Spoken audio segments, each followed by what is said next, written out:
ये कहानी एक ऐसे स्कूल के बारे में है जहाँ स्टूडेंट्स को नंबर उनकी पढ़ाई की बेसिस पे नहीं बल्कि कौन कितना खूबसूरत है उस बेसिस पे नंबर दिए जाते हैं। तो इन लड़कियों के स्कूल में सब लड़कियाँ एक दूसरे से ज्यादा खूबसूरत बनने के चक्कर में बहुत सी कोशिशें करती रहती हैं। इस स्कूल में सिर्फ लड़कियाँ पढ़ा करती हैं और ये थाईलैंड का एक बहुत मशहूर स्कूल होता है, लेकिन यहाँ ब्यूटी को ज्यादा प्रेफरेंस दी जाती है एजुकेशन की निस्बत। स्कूल की डायरेक्टर बताती है कि बहुत ही जल्द हम एक कंपटीशन ऑर्गेनाइज करने वाले हैं। इस कंपटीशन में जो टॉप 10 लड़कियां होंगी उनको बहुत से कैश प्राइजेस मिलेंगे और विनर सिर्फ अपनी ब्यूटी की वजह से ही जज किए जाएंगे। इन टॉप 10 लड़कियों में से सिर्फ एक ही को विनर बनाया जाएगा, जिसको हम shining star of the year award भी देंगे। इसके अलावा हम और भी प्रिविलेजेस देंगे, यानी कि हम और भी आसानियां देंगे, जिसकी वजह से उस जीतने वाले को पूरी जिंदगी कोई भी काम नहीं करना पड़ेगा। ये डायरेक्टर अपनी अनाउंसमेंट का एंड इस बात से करती है कि दुनिया में कोई भी बदसूरत नहीं है और जो लोग बदसूरत हैं वो बदसूरत नहीं बल्कि बहुत लेजी हैं, सुस्त हैं।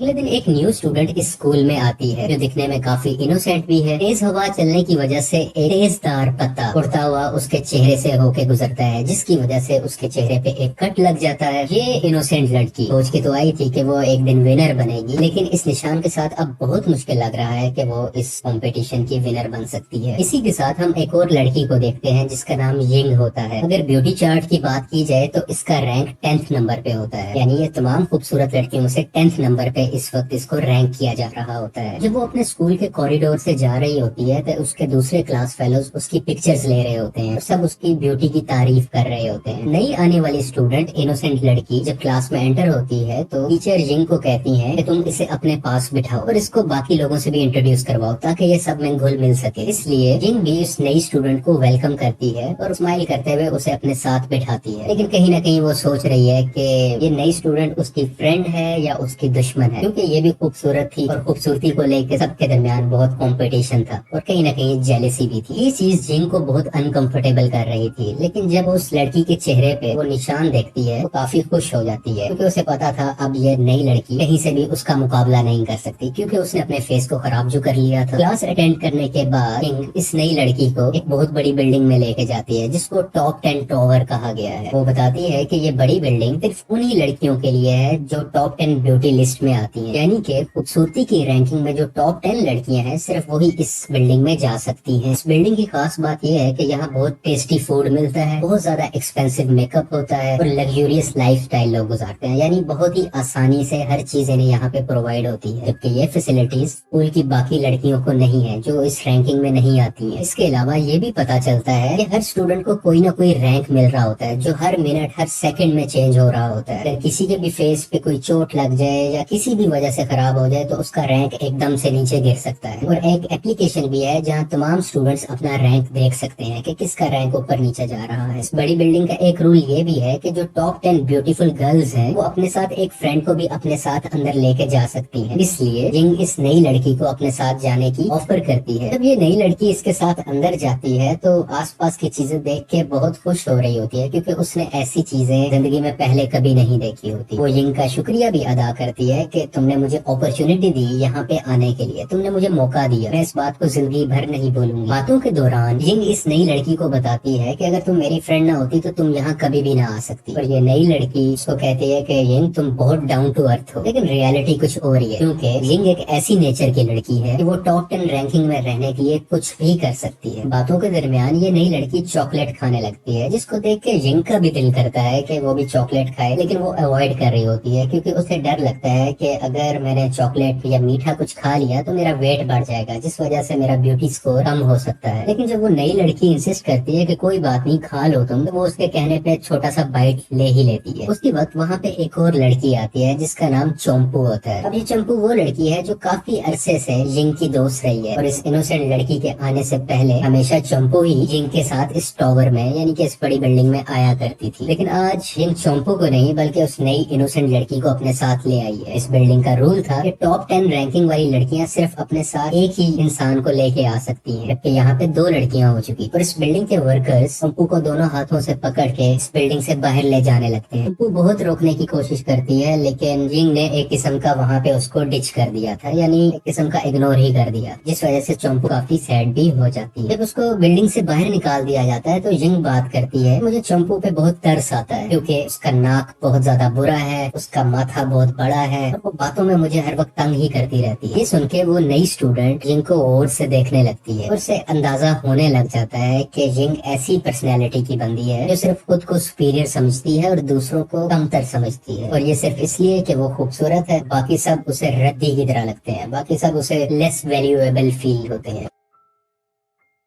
इसी दौरान एक बेल की आवाज आने लगती है और हमें दिखाया जाता है इस टॉप 10 रैंकिंग में जो नंबर 1 रैंकिंग पे लड़की है वो सीढ़ियों से नीचे उतर रही है और उसको बिल्कुल वैसा ही प्रोटोकॉल दिया जा रहा है जैसा किसी एक क्वीन को दिया जाता है। ये नई लड़की जिंग को अच्छा फील करवाने के लिए कहती है कि तुम भी इतनी खूबसूरत हो जितनी वो टॉप 1 रैंकिंग वाली लड़की है, तो इस साल तुम ही कॉम्पिटिशन जीतोगी और इस साल की क्वीन तुम ही बनोगी। जिंग उस लड़की को कहती है कि तुम इन बातों को छोड़ो, तुम अपना फेस तो उस ऐप में स्कैन करो, मुझे भी तो पता चले तुम्हें कौन सा रैंक मिलता है। नई लड़की अपनी शक्ल को उस ऐप में स्कैन करती है तो उसको 11th रैंक मिलता है, यानी 11वां नंबर मिलता है। ये देख के जिंग के तो होश ही उड़ जाते हैं क्योंकि उसकी नई बनने वाली दोस्त 11वें नंबर पे थी, यानी कि जिंग 10वें नंबर पे थी और नई दोस्त 11वें नंबर पे। तो ये परेशानी उसके चेहरे पे देखी जा सकती है क्योंकि जो उसकी दोस्त है वो उसकी बहुत बड़ी दुश्मन भी है, क्योंकि किसी वक्त भी रैंकिंग चेंज हुई तो जिंग नीचे आ सकती है और ये नई लड़की यानी कि नैनो ऊपर जा सकती है। जिंग वैसे तो उसे कॉन्ग्रेचुलेट कहती है कि मुबारक हो तुम्हें, लेकिन परेशानी उसके चेहरे पे साफ दिखाई दे रही है। अगले दिन जिंग जब सो के उठती है तो वो शीशे में देखती है कि उसके नाक पे एक पिंपल आ गया है। वो बहुत परेशान हो जाती है और जब ऐप पे जाके अपनी रैंकिंग देखती है तो 11वें नंबर पे आ चुकी होती है, जबकि उसकी नई दोस्त जिसका नाम नैनो है वो 10th रैंकिंग पे जा पहुंचती है। वो उंगलियों की मदद से अपने पिंपल को ठीक करना चाह रही होती है, लेकिन इसकी सिचुएशन और भी ज्यादा खराब हो जाती है। जब वो स्कूल पहुंचती है तो वही लड़कियां जो उसकी पिक्चर्स लिया करती थी, इसकी तारीफ किया करती थी, वही सब इस पे हंसने लगी है, उसका मजाक बनाने लगती है। तुम्हारा नाक तो लाल दिख रहा है। और जिंग का मूड और भी ज्यादा ऑफ होने लग जाता है जब वो देखती है कि उसके साथ रहने वाली लड़कियां उस नई लड़की नैनो के साथ कर रही हैं, उसके आसपास बैठी हुई हैं और उसकी तारीफ किए जा रही है। और जब ये उन सब के पास जाती है तो सब लोग जो बातें कर रहे थे वो एकदम से खामोश हो जाते हैं। जब ये उनके साथ बैठती है तो वहाँ पे देखती है कि नई लड़की ने एक कपड़ा बांधा हुआ है और ये कपड़ा सिर्फ उन्हीं को मिलता है जो टॉप 10 रैंकिंग में लड़कियां हुआ करती है। तो देख के वो काफी जेलस तो होती है, लेकिन वो वहाँ पे कहती है कि मुझे परवाह ही नहीं है इस रैंकिंग। वहाँ पे एक लड़की जिंग को कहती है कि क्या तुमने कोई मीठी चीज तो नहीं खाई थी जिस वजह से तुम्हें पिंपल आ गए। फिर उसको याद पड़ता है कि उस नई लड़की ने मुझे लास्ट डे एक चॉकलेट दी थी, कहीं उसने जानबूझ के तो मुझे ऐसे नहीं दी थी कि मैं अगली दिखने लग जाऊं, मेरी रैंकिंग डाउन हो जाए। उसको कहीं ना कहीं नई लड़की यानी नैनो पे शक होने लगता है। अब लंच ब्रेक का टाइम हो जाता है और जिंग अपनी डेली रूटीन के मुताबिक उस बड़ी बिल्डिंग में खाना खाने के लिए जा रही होती है, क्योंकि वो भूल चुकी थी कि वो अब टॉप 10 रैंकिंग में नहीं है।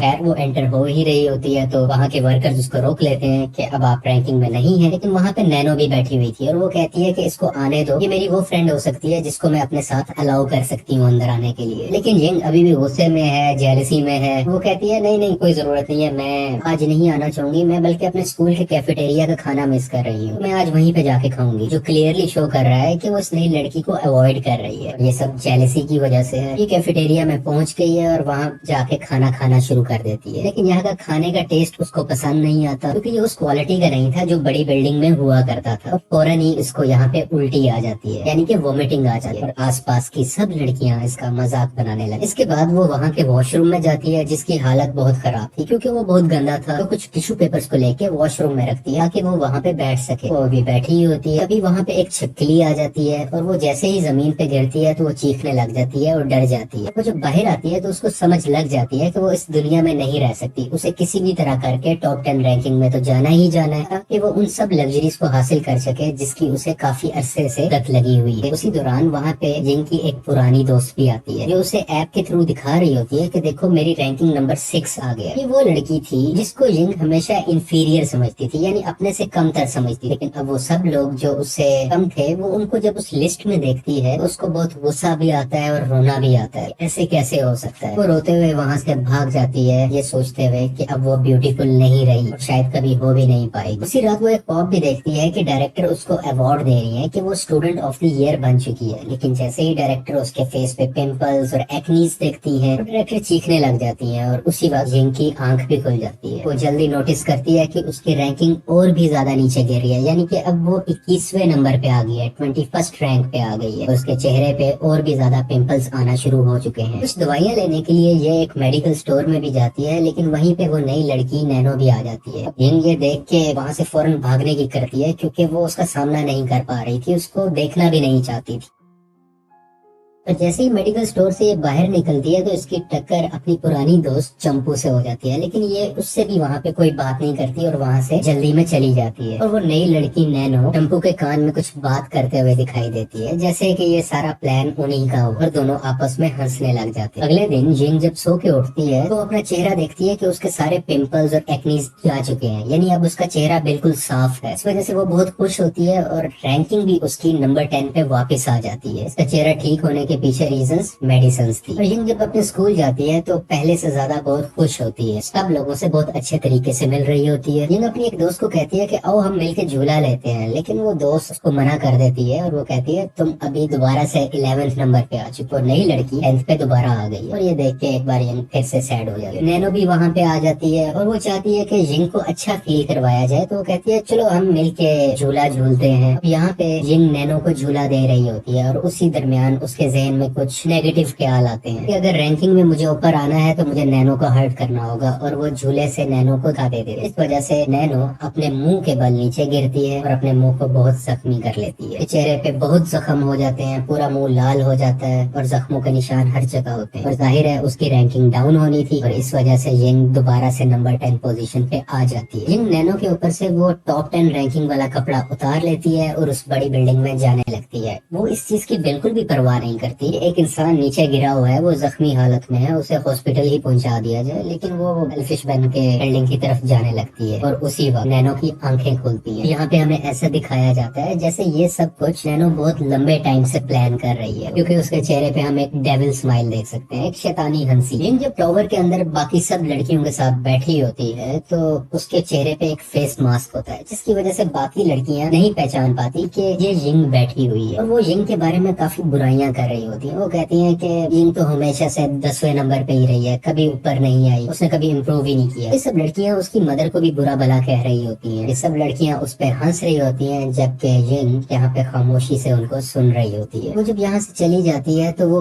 भी बहुत गुस्से में होती है और वो कहती है कि मैंने उन सब से बदला लेना है। उनकी हिम्मत कैसे हुई ऐसी बात करने की। वो सबके साथ कुछ बहुत बुरा करना चाहती है। वो प्लान कर लेते हैं कि मुझे किसी भी तरह करके इस बार shining star of the year मुझे ही बनना है। और अपना बदला लेने के लिए वो एक लड़की के पास जाती है और उसके ऊपर एक जंगली बिल्ली छोड़ देती है, जिस वजह से जंगली बिल्ली उसको काफी पंजे मारती है और उसका सारा चेहरा और बॉडी खराब हो जाती है। इसका मतलब ये हुआ कि वो अब वो ब्यूटीफुल नहीं रही और वो रैंकिंग से नीचे गिर जाती है। इसके बाद वो दो और लड़कियों की तरफ जाती है और उनके टॉवल पे यानी कि उनके तौलिए पे कीड़ियां जमा करके रख देती है। और वो लड़कियां जब अपना तौलिया इस्तेमाल करती हैं तो ये एंड्स कीड़ियां उनको काट के उनको भी बहुत ज्यादा जख्मी कर देती है। ये सब करने के बाद भी उसका बदला ठंडा नहीं हुआ होता और वो बाकी लड़कियों को भी नुकसान पहुंचाना चाहती है। पियानो बजाते हुए सोच रही होती है कि अब मैं कैसे किसको किस तरह नुकसान पहुंचाऊं। वो एक लड़की को बेहोश करती है, ट्रिमर से लेके उसके बाल काटती है, उसके आईब्रोज के बाल भी काट देती है। इसकी वजह से एक और लड़की भी आउट हो जाती है। अब एक और लड़की की बारी आती है। उसको गिराने के लिए जिंग उसकी ड्रिंक्स में कुछ केमिकल्स को मिक्स कर देती है और जैसे ही वो लड़की उस ड्रिंक को पीती है तो कुछ ही वक्त में उसके चेहरे पे बहुत ज्यादा बाल आने लग जाते हैं, यानी कि अब उसका पूरा का पूरा फेस एक हेयरी फेस बन चुका है, बाल ही बाल है उसकी शक्ल पे। इस तरह करते करते उसने टॉप 10 की तमाम लड़कियों को रैंकिंग से आउट कर दिया था, सिवाय जो टॉप 1 पे है। लेकिन वो भी इसके इवल प्लान से कहाँ बचने वाली थी। तो जिंग उसकी फेस क्रीम में कुछ परमानेंट डाई को मिला देती है, यानी कि पक्के रंग को मिला देती है। और जब वो सीढ़ियों से नीचे उतरती है तो हम देख सकते हैं कि वो नंबर 1 रैंकिंग वाली लड़की का चेहरा भी ग्रीन कलर का हो गया है, इस वजह से उसकी रैंकिंग भी मुकम्मल खत्म हो जाती है, क्योंकि वो अब अगली लग रही होती है और अब वो ब्यूटीफुल कैटेगरी में नहीं आ रही होती। अब उस ऐप को दिखाया जाता है जिसमें रैंकिंग कुछ टाइम बाद बहुत ज्यादा चेंज हो रही है, जिस वजह से कहीं ना कहीं उस ऐप का सिस्टम क्रैश हो जाता है और ग्लिचेस आने की वजह से वो ऐप वक्ती तौर पे बंद हो जाती है। अगले ही दिन जिंग जब स्कूल में आती है तो देखती है कि आसपास कोई भी नहीं है, कोई स्टूडेंट वहाँ पे नहीं है, हर तरफ कूड़ा ही कूड़ा है, हॉपर उड़ते हुए दिखाई देते हैं और उस बड़ी बिल्डिंग की हालत भी काफी ज्यादा खराब है। जब ये बिल्डिंग के अंदर जाती है तो वहाँ पे उसको वही नई लड़की नैनो नजर आती है और उसी वक्त रैंक नंबर 1 पे जो लड़की थी वो भी वहाँ पे आ जाती है। उसने अपने चेहरे पे मेकअप लगाया होता है और अब इन सबको पता चल गया था कि जिंग ही है जिसने सब लड़कियों को किसी न किसी तरह करके नुकसान पहुंचाया और उनकी ब्यूटी को खराब किया। देखते ही देखते रैंकिंग 1 लड़की और जिंग के दरमियान फाइट होने लगती है। लड़ाई के दरमियान फर्स्ट रैंकिंग वाली लड़की का मेकअप रिमूव हो जाता है, जिसकी वजह से उसकी रैंकिंग और ज्यादा नीचे गिर जाती है, जबकि जिंग लड़ाई में काफी ज्यादा जख्मी हो जाती है क्योंकि फर्स्ट रैंकिंग वाली लड़की ने इसको काफी चक मारे होते हैं, काफी बाइट्स किए होते हैं, कई जख्मों के निशान भी इसके चेहरे पे दिखने लगते हैं। लड़ाई खत्म होने के बाद जिंग ऑडिटोरियम की तरफ भागने लगती है। तो ये वो टाइम है जब इस साल के न्यू शाइनिंग स्टार को इंट्रोड्यूस करवाना था कि कौन शाइनिंग स्टार बनने वाला है। जिंग इस उम्मीद में होती है, इस होप में होती है कि वो इस बार शाइनिंग स्टार बनने वाली है, क्योंकि उस चीज के लिए उसने बहुत कुछ इवल किया, बहुत कुछ बुरा किया। खैर वो जब वहाँ पे पहुंचती है तो विनर को अनाउंस किया जाता है। ये उस गर्ल को दिखाया जाता है जिसको आज से पहले किसी ने भी नहीं देखा था। जिंग यहाँ पे गुस्सा करती है, रिटेलिएट करती है, सबको ऊंचा बोलती है कि ऐसे कैसे हो सकता है, इस लड़की को तो हमने पहले कभी नहीं देखा, ये तो हमारे स्कूल में भी नहीं पढ़ती, तो इसको विनर कैसे बनाया जा सकता है, रिजल्ट को दोबारा बनाया जाए। लेकिन उसी वक्त हमें पता चलता है कि जीतने वाली लड़की कोई और नहीं बल्कि चंपू है। उसने खुद को इतना ज्यादा ट्रांसफॉर्म कर लिया था, अपना वेट इतना लॉस कर लिया था और उसके चेहरे पे इतना ग्लो आ गया था कि उसको विनर करार दे दिया गया। इसी ग्लो और खूबसूरती की वजह से चंपू ही है जो इस कंपटीशन की विनर ठहरी है। यहाँ पे स्पीच में चंपू सबको थैंक यू कहती है, जबकि वो सब टॉप 10 खूबसूरत लड़कियां हैं जो ऑडियंस में खड़ी थी, जिनकी शक्लें बहुत बिगड़ चुकी थी, वो जेलिसी में उसको देख रही होती, जबकि वो नई लड़की नैनो दिल से चंपू के लिए खुश होती है। और हमें पता चलता है कि उस दिन जब मेडिकल स्टोर के बाहर इस नई लड़की नैनो ने चंपू के कान में जो बात की थी वो ये कही थी कि मेरा शुरू से ही प्लान ये है कि मैं इन सब लड़कियों को रैंकिंग से आउट कर दूंगी किसी तरह करके। यानी कि जिंग जो अब तक कर रही थी, बेशक वो अपनी जेलिसी में कर रही थी, लेकिन कहीं ना कहीं उसको ये करवाने के पीछे ये नई लड़की नैनो ही थी और ये शुरू से ही उसका मास्टर प्लान था कि जिंग अपनी जेलिसी में, गुस्से में ये सब कुछ करे और उसने ऐसा ही किया। ये सब नैनो ने इसलिए किया क्योंकि चंपू एक ऐसी लड़की थी जिसे कोई भी इतनी ज्यादा घास नहीं डालता था, यानी उसको प्रायोरिटी नहीं देता था, जिस वजह से वो काफी ज्यादा डीमोटिवेटेड रहती थी और ये हर हालत में चंपू को ये कंपटीशन जितवाना चाहती। उसके लिए उसको ऐसे मेथड्स का इस्तेमाल करना पड़ा। और ये मूवी इस मोरल या इस सबक के साथ खत्म होती है कि हमें किसी की शक्ल, हाइट, रंग या किसी भी ऐसे दिखने वाले फीचर की बेस पे किसी को जज नहीं करना चाहिए, जबकि वो इंसान कैसा है, अच्छा है, बुरा है, उस बेसिस पे नापना चाहिए या देखना चाहिए। दूसरा लेसन ये भी है, हमें बहुत ज्यादा खुद के साथ अटैच नहीं हो जाना चाहिए। जैसे कि ये लड़कियां थी जो अपनी खूबसूरती को लेकर इतना ऑब्सेस्ड थी कि वो दूसरे को गिराने के लिए किसी भी हद तक जा सकती। सबका ख्याल रखें और नेगेटिव तरीकों से दूर रहें। और यहीं पे ये मूवी खत्म हो जाती है।